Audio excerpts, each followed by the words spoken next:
Today we're tackling, well, arguably one of the biggest challenges in physics, the search for a theory of quantum gravity. The 20th century gave us these two incredible theories. On one hand, Einstein's general relativity. It describes gravity as space-time curvature, bending light, black holes, gravitational waves, all that cosmic scale stuff. And on the other hand, quantum mechanics, quantum field theory. Amazing at describing particles and the other forces, but at the tiny microscopic level. Both work stunningly well on their own turf. They really do. But what's just fascinating, and kind of the crux of the problem, is that despite being so successful, they're built on ideas that are just, well, fundamentally incompatible. And this isn't just about physicists wanting a neat, tidy theory of everything. It's actually a necessity. If you want to understand the really extreme parts of our universe, think about the Big Bang, like the very first moments, or what's happening deep inside a black hole. You absolutely need both gravity and quantum effects. They're both crucial there. And without a theory that combines them, we don't have the right language. We can't really make solid predictions about those critical cosmic events. Right. And the core conflict, if you boil it down, sounds almost simple, but it's profound. GR sees space-time as smooth, continuous, and dynamic, right? It's an active player. Exactly. But QM and QFT, they treat space-time as this fixed, passive stage. It's just there, the backdrop for all the quantum weirdness happening. Yeah, a static background. And that difference is, it's huge. So when people first tried to just sort of swoosh them together, it didn't go well. That's putting it mildly.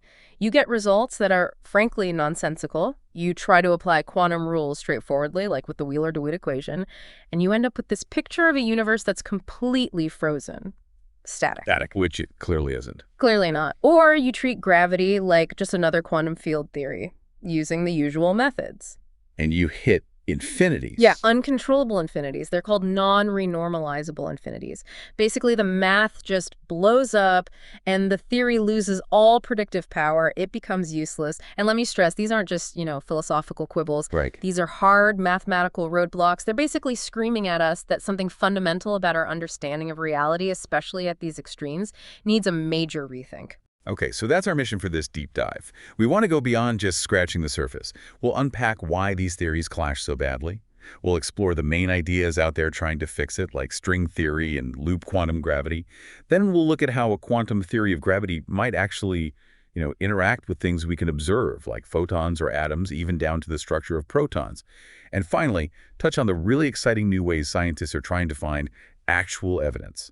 So this is for you, whether you're prepping for something, catching up, or just really curious. We'll cut through the jargon. Okay, let's unpack this. So let's dive into that chasm, this deep conceptual and mathematical split.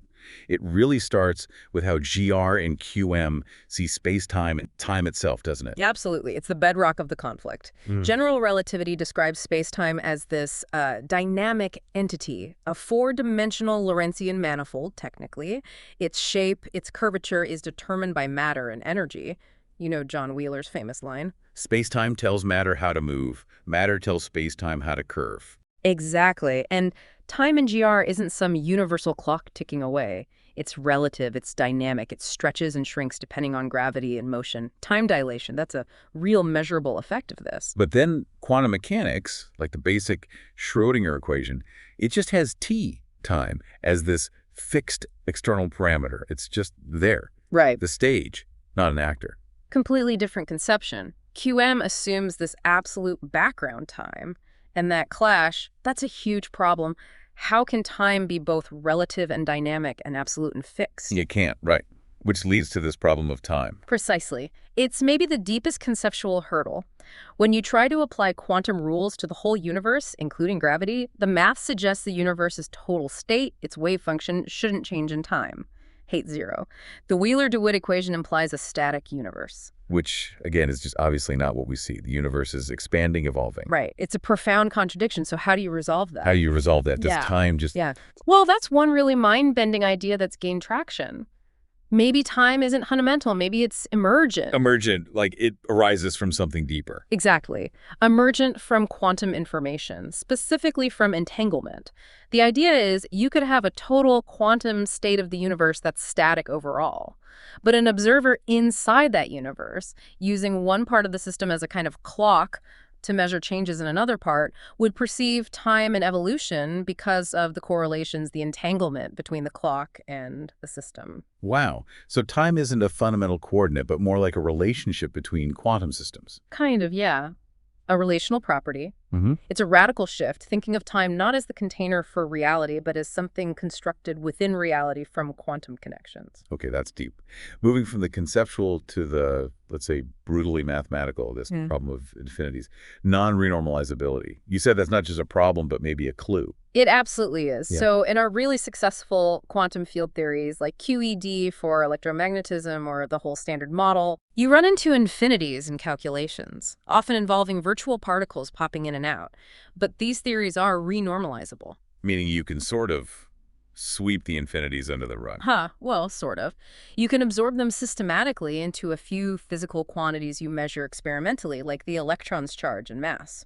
Once you set those values based on measurement, the theory makes incredibly precise predictions about everything else. It works beautifully. But not for gravity. Not for gravity.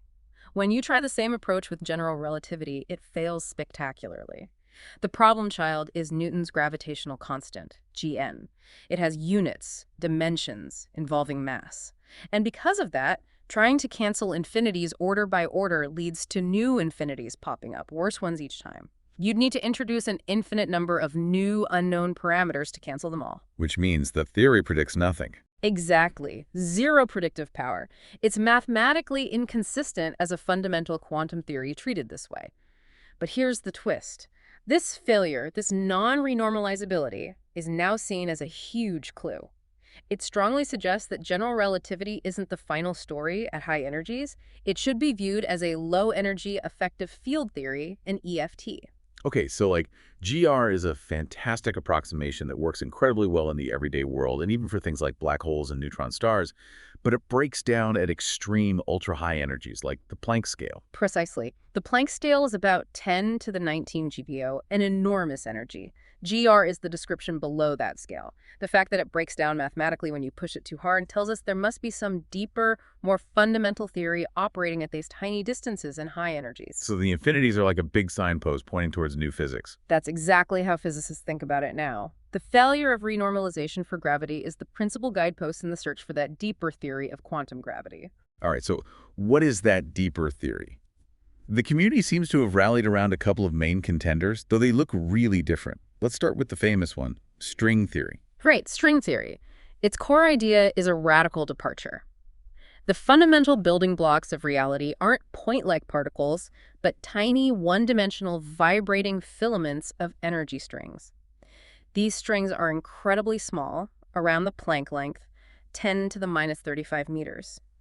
And the really elegant part is that the different ways these strings can vibrate correspond to the different fundamental particles we see. Like different notes on a violin string corresponding to different particles, electrons, quarks, photons. Exactly like that. Mass, charge, spin, all determined by the string's vibration pattern. It's a very unifying picture. But it comes with some pretty demanding requirements, doesn't it? Like extra dimensions. It does.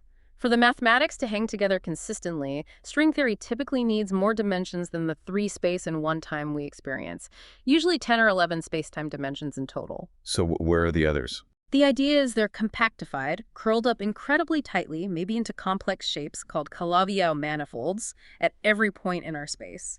Too small for us to have detected. It also generally requires something called supersymmetry, or ECUY. Right, the idea that every particle has a heavier superpartner. Yeah, a symmetry between matter particles, fermions, and force carriers, bosons. We haven't found any superpartners yet, which is a point of ongoing discussion and searching at places like the LHC. But the big win for string theory, the thing that got everyone so excited, is how it handles gravity, right? It doesn't seem forced. That's arguably its most compelling feature. Gravity isn't added in, it emerges naturally from the theory. One particular vibration mode of a closed string automatically has the exact properties massless, spin 2 of the hypothetical graviton, the quantum particle of gravity. So it just shows up in the equations. Yeah. It just shows up. And because strings aren't points, they're slightly spread out, this automatically smooths out the problematic infinities that plague point-particle theories of quantum gravity.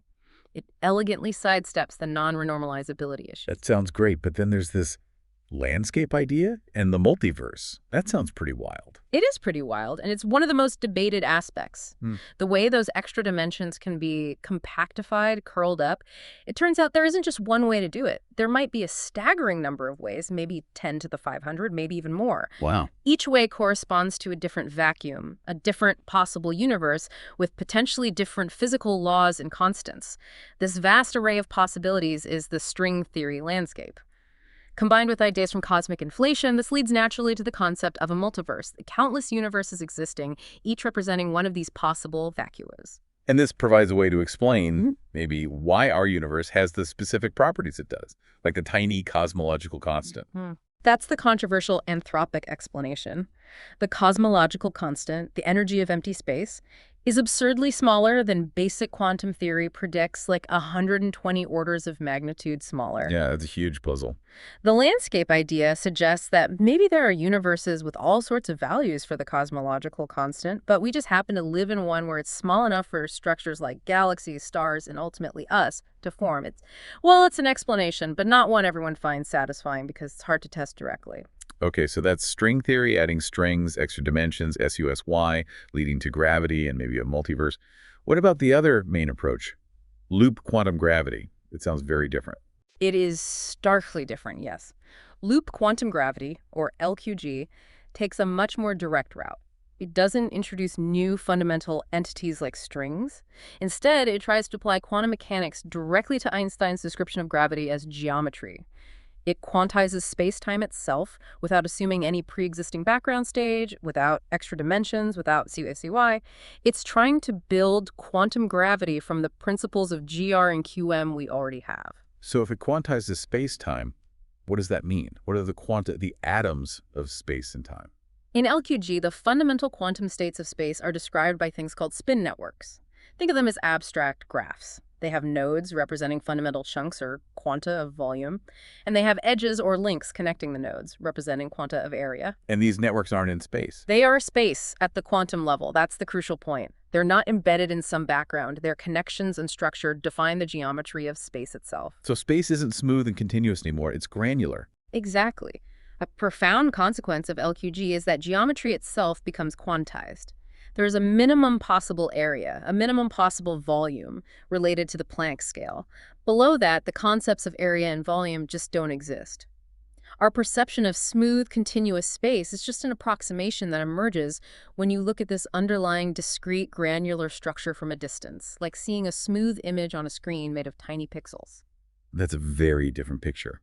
And LQG folks emphasize background independence. What does that really buy you? That's considered its main conceptual advantage. It fully embraces the lesson from general relativity that space-time isn't a fixed stage, but a dynamic field itself. LQG attempts to describe this dynamic quantum field directly. A smooth classical space-time, like the one in GR, is expected to emerge as an approximation when you average over many of these quantum states at large scales and low energies. Okay, and how does matter fit in? And what about the graviton, which was so central to string theory? Matter fields, like electrons or photons, are added onto this quantum geometry structure. You can imagine fermions living at the nodes of the spin network, maybe gauge fields like photons living on the links, but the graviton status is a key difference from string theory. In LQG, the graviton isn't fundamental. It's not one of the basic building blocks. So where does gravity come from then? Gravity and the graviton are thought to be emergent phenomena.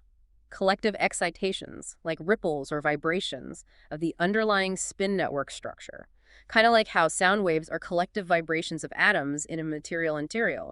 A phonon isn't a fundamental particle, it's a quantum of that collective vibration. So you see these really different philosophies. String theory aims for unification by adding new ingredients, strings, dimensions, and gravity pops out. LQG tries to build quantum gravity by quantizing what we already have spacetime geometry and expects gravity, and maybe even particles, to emerge from that quantum fabric. The graviton's role really highlights that difference. Okay, so we have these fascinating, complex theories. But the big question is always, can we test them? Even if a full theory is elusive, do they make any concrete predictions, however small, about how quantum gravity might affect things we can study? Like photons. They do, although the effects are expected to be incredibly tiny. We know from GR that gravity bends light gravitational lensing. Right. At a quantum level, you'd think about photons interacting with gravitons. Theoretical calculations predict how they should scatter off each other. There's a specific prediction for the angular dependence of this scattering. It goes like 1 over theta to the 4th power, similar to Rutherford scattering in electromagnetism. A unique fingerprint. A unique fingerprint, yes. But the probability of it actually happening is ridiculously small because gravity is so weak, it's suppressed by Newton's constant squared. Way, way beyond anything we could hope to detect right now. So theoretically interesting, but practically invisible for now. Mm. Any other subtle effects on light? Well, some models predict tiny quantum corrections to things like gravitational redshift, how light loses energy climbing out of a gravitational field, or maybe slight modifications to lensing angles compared to pure GR. Again, super subtle. Okay, let's zoom in from photons to atoms. Like, take the simplest atom, hydrogen. Just a proton and an electron.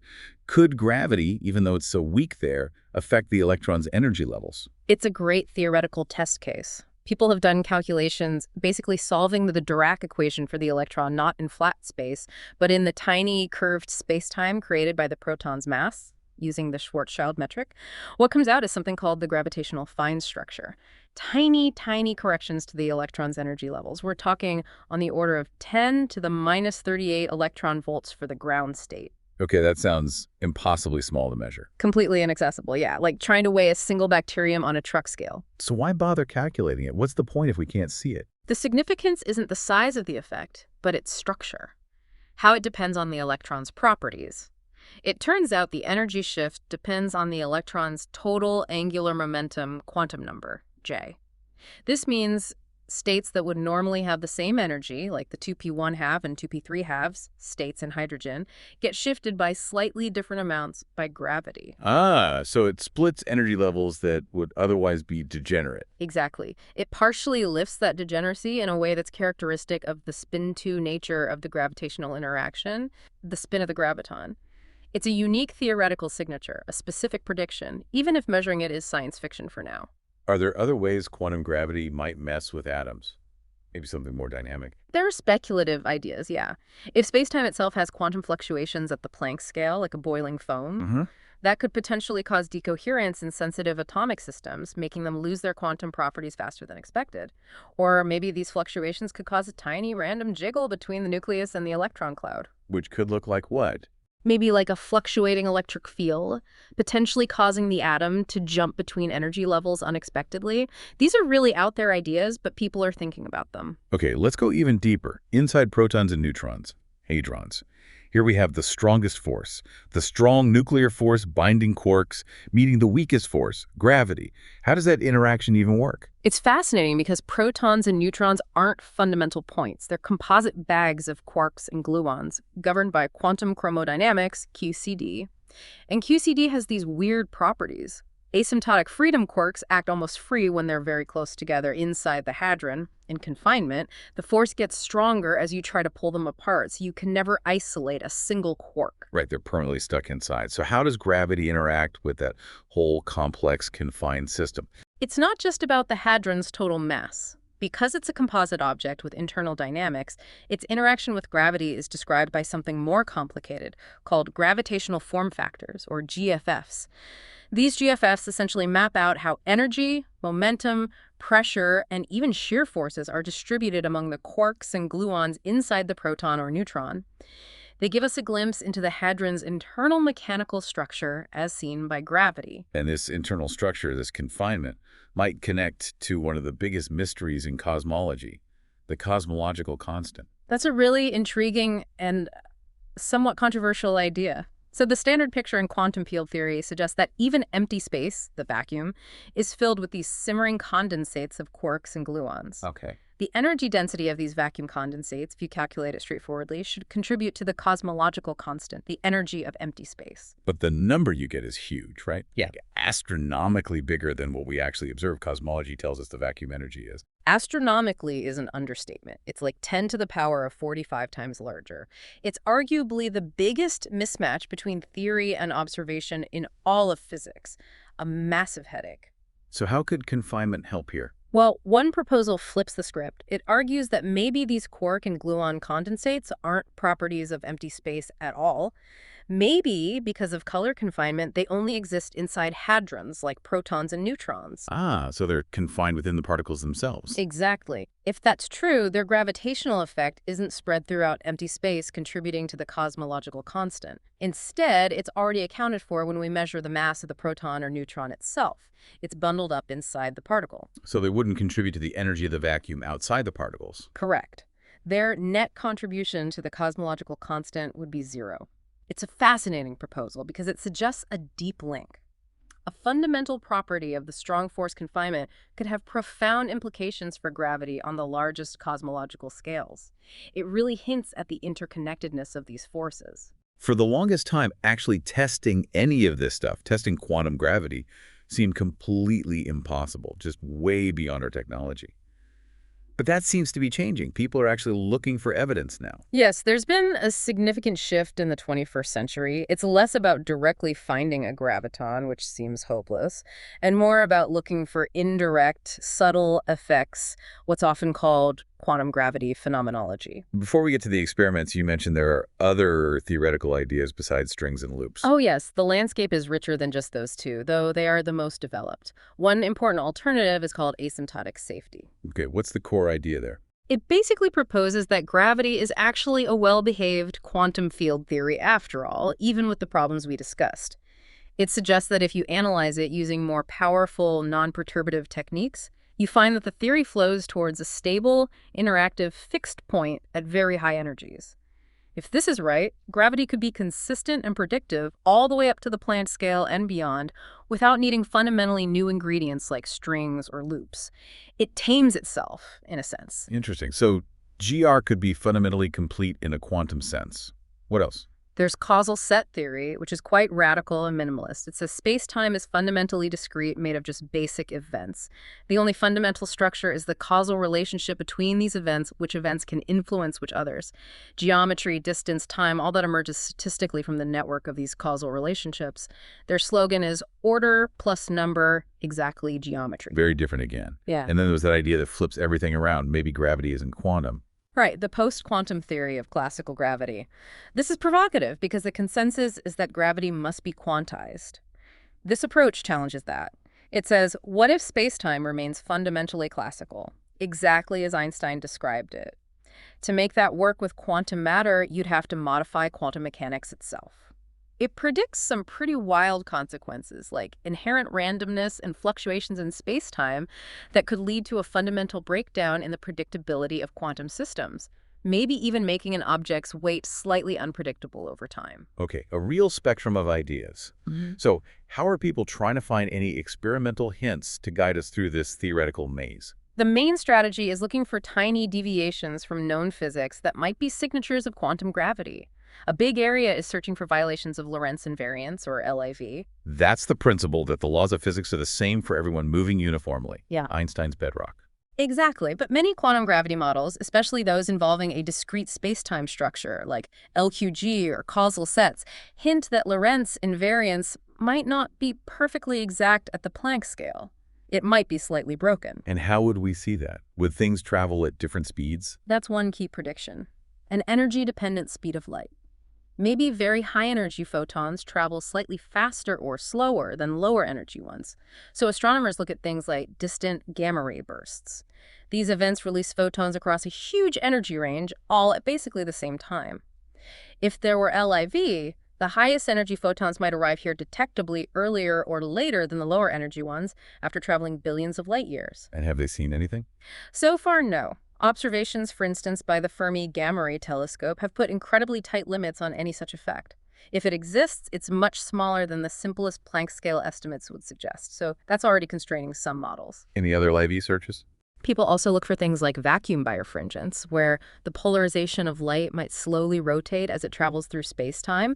If space-time itself has some kind of subtle quantum texture, again, very tight limits so far. Okay, so LIV searches are pushing the scale of any potential effects way up. What about experiments we could maybe do here on Earth in a lab? Yeah. You mentioned entanglement. Yes, this is probably one of the most exciting near-term prospects. It's called gravitationally induced entanglement, or GIE. How does that work? The basic idea is pretty clever. You take two tiny masses, maybe nanogram scale crystals, so small enough to show quantum effects but large enough to have measurable gravity, and you put each of them into a quantum superposition of being in two places at once. Okay, standard quantum weirdness so far. Right. Then you let these two superposition masses interact only through gravity. You shield them from all other forces. And then you check if they become entangled. Exactly. You measure them to see if their states are correlated in that spooky quantum way we call entanglement. Now, here's the kicker, the aha moment. According to our understanding of quantum mechanics and classical gravity, a purely classical force field, like the gravitational field described by standard general relativity, cannot create entanglement between two quantum systems. Yeah. So if you do see entanglement generated between them, It would be powerful evidence that the gravitational field itself must have non-classical quantum properties. It would imply that gravity isn't just classical curvature, but something capable of mediating quantum information. it wouldn't be detecting a graviton directly, but it would show gravity has quantum features. Precisely. It's an indirect probe, but a profound one. These experiments are incredibly challenging, right at the cutting edge of technology, involving quantum optics, cryogenics, precision measurement, but people are actively working on them. It's considered one of the most realistic paths to getting laboratory evidence related to quantum gravity, maybe within the next decade or two. That sounds genuinely groundbreaking if they can pull it off. And finally, you mentioned multi-messenger astronomy. Yes, this is a whole new window that's opened up recently. We can now observe the universe using not just light, photons, but also gravitational waves, high-energy neutrinos, and cosmic rays. When extreme events happen, like neutron stars merging or black holes colliding, they blast out all these different messengers. By detecting and correlating signals from the same event using different messengers. You could test fundamental physics in ways you couldn't before. Exactly. You can probe physics at energies and densities impossible to create on Earth. You can look for subtle differences in travel times, or unexpected interactions, or energy losses that might hint at quantum gravity effects, modifying how these particles propagate across cosmic distances. It's a really exciting new frontier for searching for these tiny signatures. Wow. Okay, so we've really covered a lot of ground here. We started with this deep conflict between our two best theories of reality, GR and quantum mechanics. We saw how it leads to conceptual problems like frozen time and mathematical roadblocks like those uncontrollable infinities, basically telling us something's missing. And we explored the leading contenders trying to fill that gap. String theory, with its vibrating strings, extra dimensions, inherently predicting gravity but leading to that vast, maybe untestable landscape.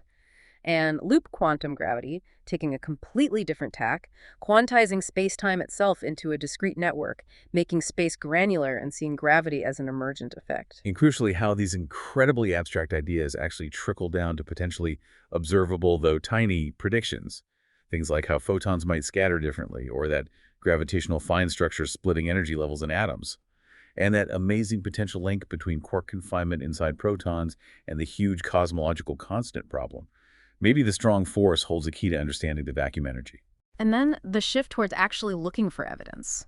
The incredibly tight limits coming from searches for Lorentz violation. And the real buzz around those gravitationally induced entanglement experiments. Maybe our best shot at seeing a quantum aspect of gravity in the lab relatively soon. Plus, the new insights from multi-messenger astronomy. It really feels like this decades-long, purely theoretical quest is finally entering an era where experiments might start to give us real clues. And think about all this, it just forces you back to questioning the absolute basics, doesn't it? Our fundamental notions of space, time, reality.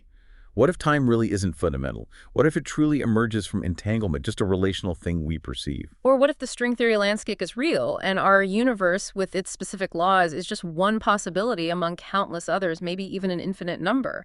Why these laws and not others? Yeah. When we finally figure out quantum gravity, whatever the answer looks like, it won't just be completing Einstein's revolution. It's guaranteed to force us to rethink, well, pretty much everything about the cosmos and our place in it. It's going to open up entirely new questions we haven't even thought of yet.